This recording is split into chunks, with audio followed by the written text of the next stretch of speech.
3 dugong at 60 dolphins na mataan sa karagatan ng Sarangani. Narito ang report ni Abby Caballero ng GMA Regional TV 1 Mindanao.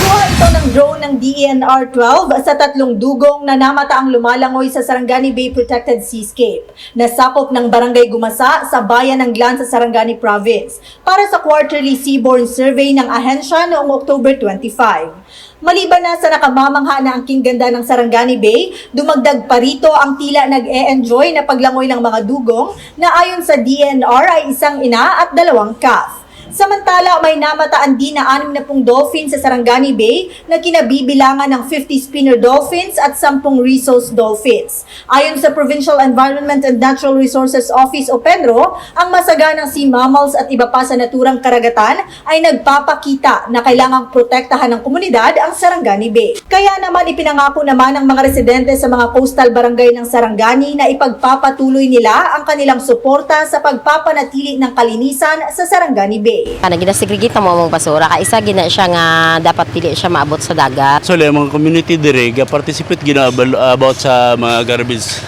Samantala, nagpaalala naman sa publiko ang otoridad sa mga dapat iwasan upang masiguro na mapangangalagaan ang mga dugong, dolphin at iba pang marine species.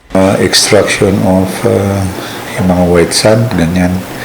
And then mayroon tayo halimbawa, may mga paglalagay ng mga fish net minsan na dapat hindi ilagay doon sa mga areas na halimbawa kung saan natin na-obserba ng mga sea mammals or animals.